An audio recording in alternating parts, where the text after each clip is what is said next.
بسم اللہ الرحمن الرحیم۔ السلام علیکم عزیز طلبہ، آج کا لیکچر ہمارا 17 نمبر ہے اور اس میں ہم importance of guidance and counselling discuss کریں گے۔ رہنمائی اور مشاورت کی اہمیت اس کو واضح کرنے کی کوشش کریں گے۔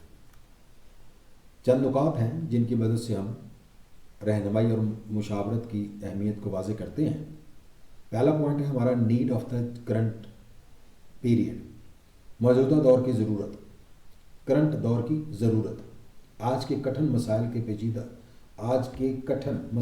پیچیدہ ماحول میں رہنمائی اور مشاورت کی اہمیت بہت زیادہ ہے، کیونکہ جہاں مادی طور پر دنیا میں ترقی کی رفتار بڑی تیزی سے بڑھی ہے، وہاں مادہ پرستی کو فروغ حاصل ہونے کے نتیجہ میں دوسری جانب اخلاقی اقدار کی تنزلی اور مذہبی بے راہ روی میں بھی اضافہ ہوا ہے، جس کی وجہ سے بہت سی قباحتوں، برائیوں اور بدعمالیوں نے جنم لیا ہے۔ مادہ پرست ذہن ہر وقت فراڈ، جال سازی، دھوکہ دہی اور فریب کاری کے نت نئے طریقے ایجاد کرنے میں لگے رہتے ہیں۔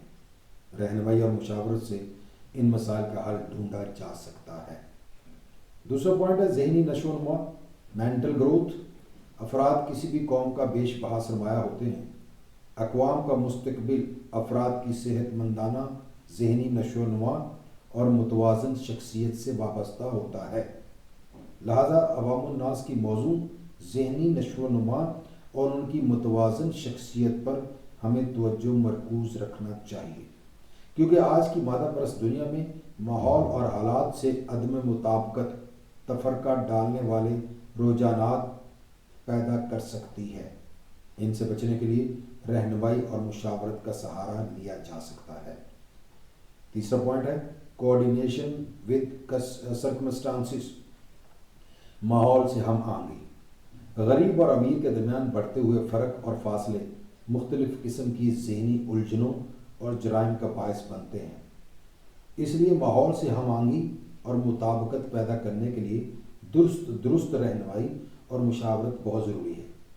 یہی وجہ ہے کہ تقریباً تمام ترقی یافتہ ممالک، جن میں امریکہ، برطانیہ، فرانس، جرمن، اٹلی وغیرہ شامل ہیں، کینیڈا وغیرہ بھی شامل ہیں، رہنمائی اور مشاورت کے ان میں منظم ادارے قائم کر دیے گئے ہیں، جہاں باقاعدہ لوگوں کو ان کے مسائل اور معاشرتی اور معاشی الجھنوں پر ان کی مدد کے لیے درست رہنمائی اور موضوع مشاورت کی خدمات پیش کی جاتی ہیں۔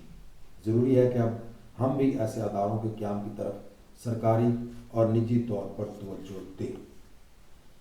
اگلا پوائنٹ ہے ہمارا سلیکشن آف پراپر پروفیشن، بہتر پیشوں کا انتخاب۔ بچوں اور نوجوانوں کی موضوع رہنمائی و مشاورت کے لیے درست سائیکولوجیکل ٹیسٹ استعمال کیا جائے۔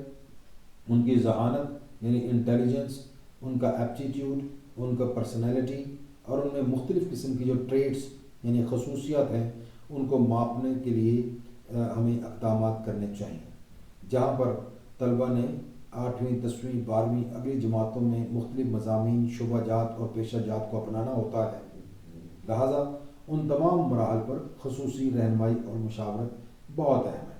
یعنی بچوں کو عموماً پاکستان میں تو ایسے ہی ہے کہ ہم جیسے ہی میٹرک کرتے ہیں تو اس سے پہلے کچھ کا ذہن بن چکا ہوتا ہے کس فیلڈ میں جانا ہے، باقیوں کو کچھ پتہ نہیں ہوتا۔ بھیڑ چال دیکھتے ہیں، جہاں رش لگا ہوا دیکھتے ہیں اس طرف داخلہ لینے کے لیے پہنچ جاتے ہیں۔ ان کے کوئی گائیڈنس اور رہنمائی پراپر نہیں ہوتی۔ کسی کے والد صاحب نے کہہ دیا، کسی کے ٹیچر نے کہہ دیا، کسی کے دوست نے کسی جگہ داخلہ لیا تو ہم بھی وہاں پر چل کے داخلہ لے لیتے ہیں۔ یعنی پراپر گائیڈنس اور کاؤنسلنگ نہ ہونے کی وجہ سے ہمارے پاس کوئی پراپر فیلڈ سلیکشن ہے ہی نہیں۔ رہنمائی اور مشاورت کے پروگرام کو ایسے طریقے سے چلانے کے لیے ضروری ہے کہ ہر تعلیمی و صنعتی ادارہ میں ایک سیل قائم کیا جائے، جس کے لیے ماہر اور تربیت یافتہ افراد کی خدمات حاصل کی جائیں، تاکہ طلبہ اور کارکنان کو اس قابل بنایا جا سکے کہ وہ اپنے مسائل خود حل کر سکیں۔ وزارت تعلیم ایک ایسا بیورو ادارہ قائم کرنے کے لیے اقدامات کرے کہ جس کے تحت مختلف قسم کے سائیکولوجیکل ٹیسٹ مرتب کیے جائیں۔ نیز رہنمائی اور مشاورت کرنے والوں کے لیے اہم معلومات کی فراہمی بھی ان کی ذمہ داری ہو۔ تمام نفسیاتی آزمائشوں یعنی سائیکولوجیکل ٹیسٹ میں اپنے ملکی و معاشرتی حالات کے مطابق موضوع ترامیم اور تبدیلیاں بھی کی جانی چاہیے، تاکہ درست نتائج اخذ کیے جا سکیں۔ 5ویں نمبر پر ہے ہمارے پاس انکریز ان پروڈکشن۔ اب 5ویں نمبر پر ٹریننگ آف ورکرس، کہ ہم ورکرس کو ٹرین کریں۔ رہنمائی اور مشاورت کے ذریعے فورمین سپروائزر حضرات اپنے عملہ کے بارے میں بہتر مشورہ دے سکتے ہیں کہ کن ورکرس کو مزید تربیت کی ضرورت ہے تاکہ ان کے کام کی استعداد میں اضافہ کیا جا سکے۔ پھر ان ورکرز کے بارے میں انتظامیہ کو آگاہ کیا جانا چاہیے اور ان کی پیشہ ورانہ تربیت کی جانی چاہیے۔ یعنی ورکرز کی تربیت کرنے سے بھی وہ پراپر کام کے لیے تیار ہو سکتے ہیں اور ہمارے لیے بینیفیشل ثابت ہو سکتے ہیں۔ پھر ہے انکریز ان پروڈکشن، پیداوار میں اضافہ۔ پیداوار میں اضافہ رہنمائی اور مشاورت کی اہمیت اس وجہ سے بھی ہے کہ اس کے ذریعے ورکرز کے مسائل کو حل کر کے انہیں ذہنی طور پر مطمئن کیا کر سکتے ہیں، اور جب وہ اپنے مسائل اور مشکلات سے نجات حاصل کر لیتے ہیں تو پھر ان کی پوری توجہ کام کی طرف ہوتی ہے، جس سے ان کی استعداد میں اضافہ ہوتا ہے اور صنعتی پیداوار میں بھی اضافہ ہوتا ہے۔ اگلا پوائنٹ ہے ہمارے پاس سیلف کانفیڈنس، یعنی خود اعتمادی۔ رہنمائی اور مشاورت کی وجہ سے ہم بہت سارے افراد میں خود اعتمادی کی فضا قائم کر سکتے ہیں۔ جو لوگ خود اعتمادی کے وصف سے خالی ہوتے ہیں وہ زندگی میں کبھی بھی کسی بھی شعبہ میں کامیابی سے ہمکنار نہیں ہو سکتے، یا کوشش تو کرتے ہیں لیکن مشکلات ان کے لیے بہت آتی ہیں اور کوئی بھی کام درست طریقہ سے سر انجام نہیں دے پاتے اور کام دل لگا کر نہیں کر پاتے۔ لیکن رہنمائی اور مشاورت کی وجہ سے ان افراد میں خود اعتمادی پیدا کی جا سکتی ہے۔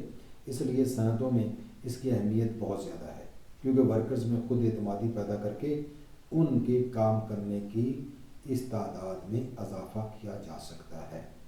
اس کے بعد اگلا پوائنٹ ہے ہمارے پاس ہائی مورائل، یعنی بلند جذبہ حوصلہ۔ ورکرز کا مورائل بلند کرنے کے لیے بھی رہنمائی اور مشاورت کا سہارا لیا جاتا ہے، کیونکہ بلند مورائل سے ورکرز میں بلند ہمتی اور جرأت پیدا ہوتی ہے، ان کے کام کی استعداد بڑھتی ہے اور کارکنان ادارہ کے مقاصد حاصل کرنے میں صنعتی انتظامیہ کی بھرپور مدد کر سکتے ہیں۔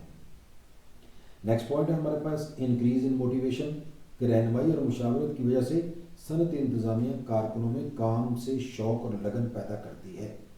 اگر کارکنوں میں کام سے شوق اور لگن پیدا کارکنوں میں ہو جائے تو ان کے کام کے کرنے کے جذبہ میں اضافہ ہو جائے گا، کیونکہ بغیر ترغیب و تحریک کے افراد میں ترقی کرنے یا آگے بڑھنے کے امکانات ختم ہو جاتے ہیں، اور اگر کام کی لگن و شوق ہو تو کسی نہ کسی تحریک کے ذریعے اس کو ہم ممکن بنا سکتے ہیں، اور کام کی لگن اگر شوق ہو تو اس سے ہم بزنس مین کے لیے، انڈسٹریلسٹ کے لیے فائدہ ہی فائدہ ہے، اور یہ تحریک رہنمائی اور مشاورت کے ذریعے ہی ممکن ہے۔ اس کے بعد ہے اس کا ہمارے پاس last point sense of responsibility. Sense of responsibility یعنی احساس ذمہ داریوں کا احساس۔ رہنمائی اور مشاورت کی مدد سے ہم کارکنوں میں ان کی ذمہ داریوں کا احساس پیدا کر سکتے ہیں۔ اس کا فائدہ صنعتی اداروں کو یہ پہنچتا ہے کہ اس کے انتظامی اخراجات میں کمی ہو جاتی ہے، کیونکہ زیادہ نگران مقرر کرنے کی ضرورت نہیں رہتی اور ورکر خود ہی ادارہ کا احساس کر کے اپنے کام بھرپور طریقے سے سر انجام دے کر پیداوار میں اضافہ کرنے کی کوشش میں لگے رہتے ہیں۔